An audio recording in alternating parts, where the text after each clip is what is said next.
Did it feel good? He mumbled, a twisted curiosity in his voice. I knew he was asking about the horrific night I had endured. Actually, I forced out, my voice tight.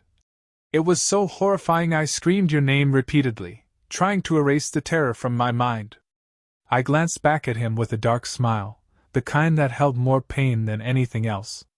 It was a smile that said, "You may have broken me, but you didn't conquer me." He met my gaze, his eyes a chilling mixture of amusement and something else, something darker.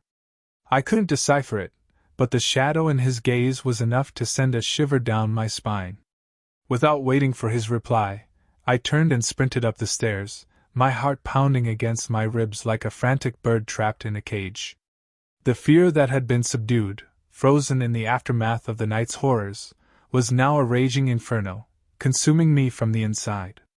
As I reached my bedroom, I slammed the door shut, the sound echoing through the suffocating silence of the house. I locked it, twisting the knob until it clicked with a finality that mirrored the way the night had ended, leaving me broken and bleeding.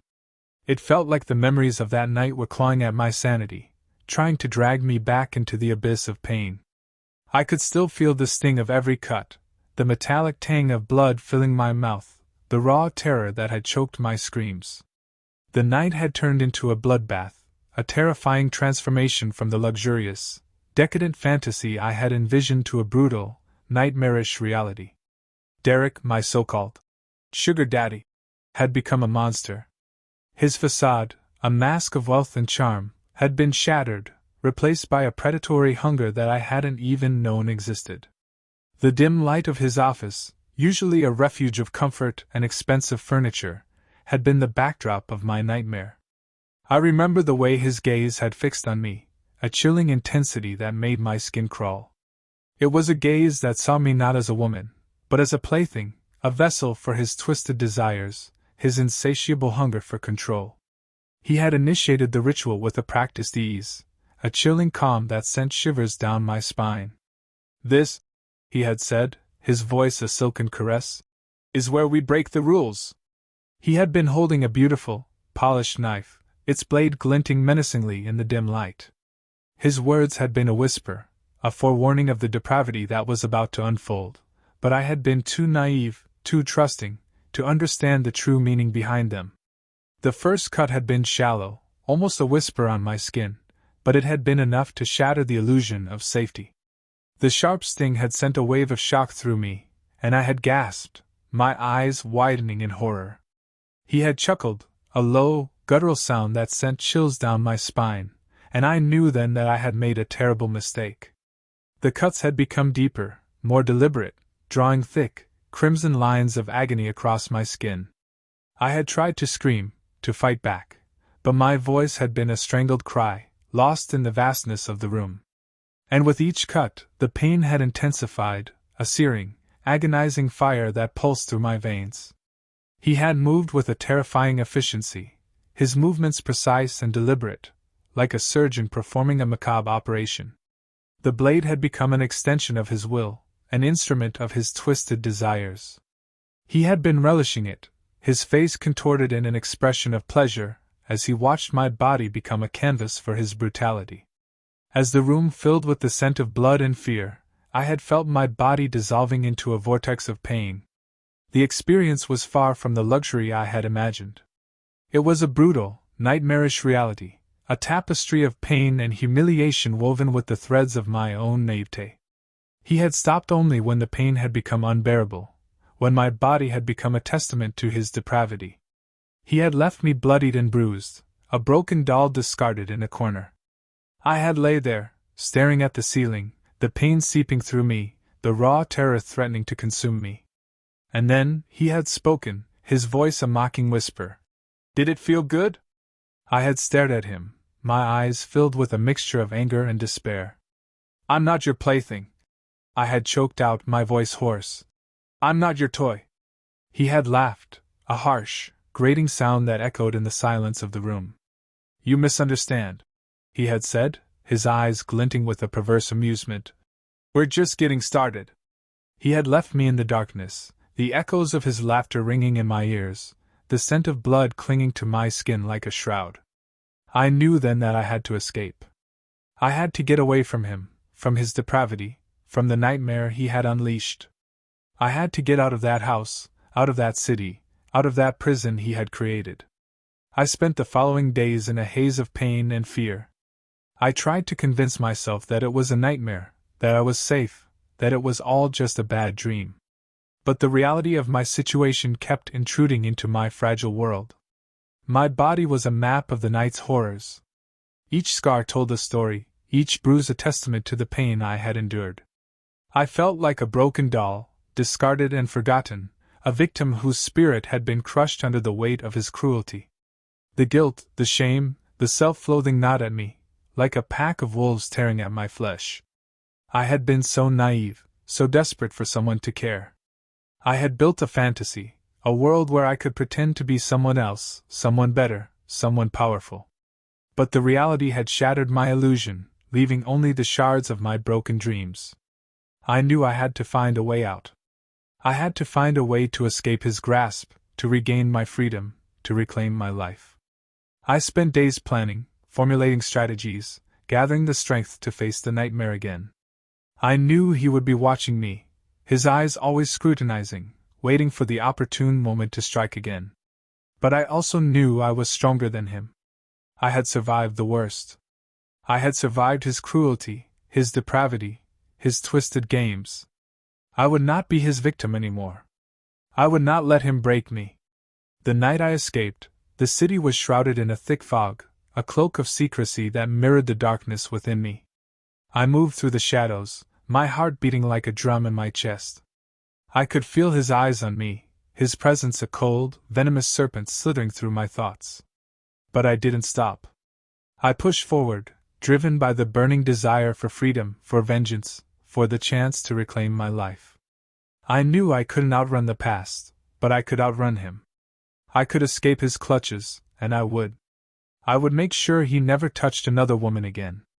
There was a chilling determination in my eyes, a spark of defiance that burned brighter than the fog-ridden city lights. I left behind a trail of fear and pain, a wake of shattered illusions. But I knew I would never be the same. I had been changed, broken, scarred. But I was also stronger, more resilient, more determined. I had tasted the abyss, but I had survived. As I walked into the unknown, my path illuminated only by the faint glow of the moon, I knew that the nightmare was over.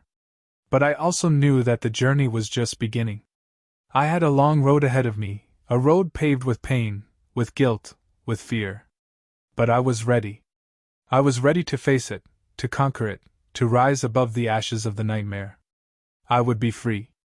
I would be strong. I would survive.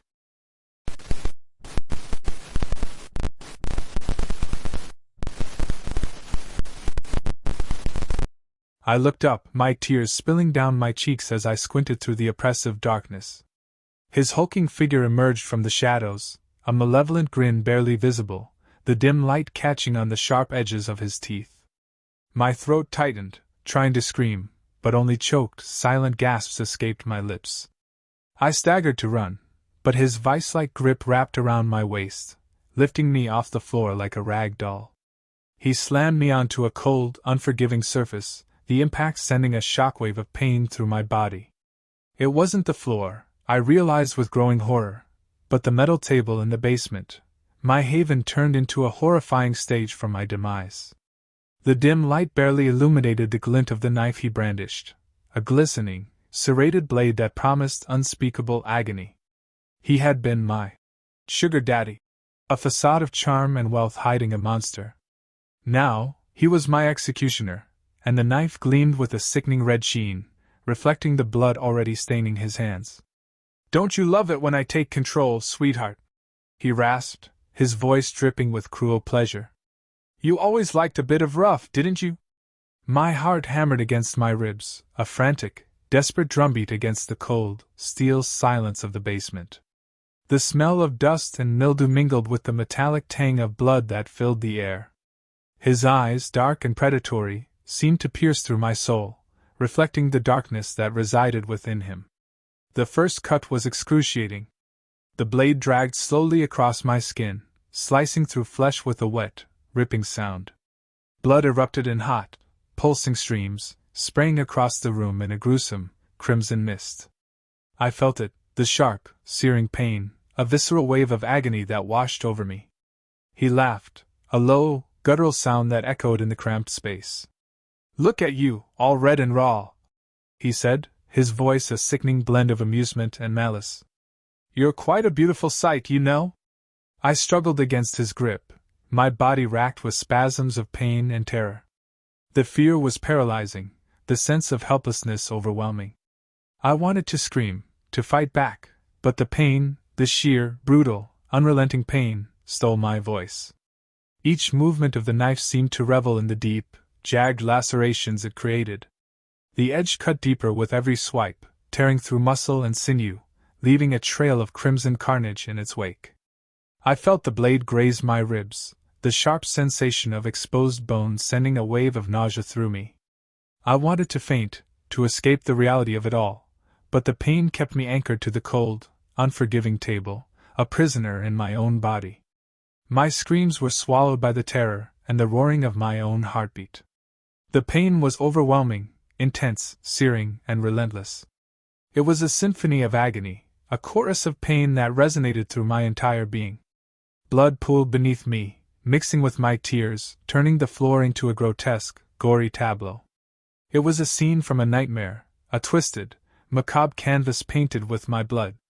The knife cut deeper, and I felt each slice with agonizing clarity. I saw the veins, the pulsating arteries, the raw, exposed flesh. The ugliness of it, the brutality of it, was a stark contrast to the beauty he had once lauded. It was a testament to his cruelty, a testament to the monster he truly was.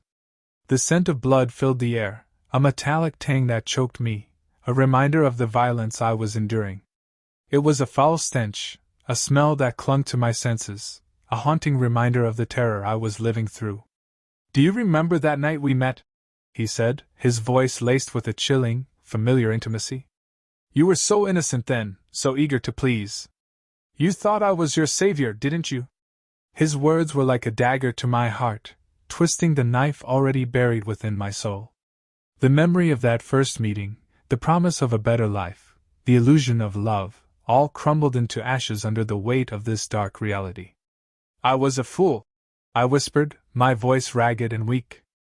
"No, darling, you were just naive," he corrected me, his voice a cruel whisper. "You thought you could play this game, that you could have it all. But you were wrong, weren't you?" He pressed the blade against my skin, the cold metal sending a shiver down my spine. The weight of his gaze, the intensity of his eyes, was a suffocating presence. The anger, the rage, the sheer hatred in his gaze was palpable. "This is for the lies," he hissed, his voice a venomous whisper. "This is for the betrayal." The first cut was followed by another, and another, each one a searing blade of agony. I felt the blood flow, the warm, life-giving liquid escaping my body in a steady stream. I felt the weakness, the numbness, the creeping coldness that spread through my limbs. It was the cold, slow embrace of death, the inevitable end to my tormented journey. The room swam before me, the lights flickering and blurring. The sound of his laughter, cruel and mocking, echoed in my ears. It was a symphony of despair, a chorus of my own mortality. In the final, horrifying moments, I could only focus on the brutal reality of my situation. The man who had promised me luxury was nothing more than a sadistic predator, relishing every moment of my suffering. The room was filled with the sickening stench of blood and the sharp, metallic tang of the knife. The fear, the pain, the overwhelming sense of betrayal, consumed me. My vision darkened as the pain became unbearable, the blood flowing freely, turning everything into a nightmarish blur. The brutal betrayal and the horrifying reality of what had become of my once safe haven left me with nothing but the grim certainty of my fate. The world seemed to fade away, the sounds of the basement fading into a muffled hum. I saw his face, contorted with a cruel, malevolent grin, his eyes gleaming with a sadistic satisfaction. The image seared itself into my memory, a final, horrifying tableau before the darkness consumed me. He had taken so much from me, my innocence, my trust, my hope.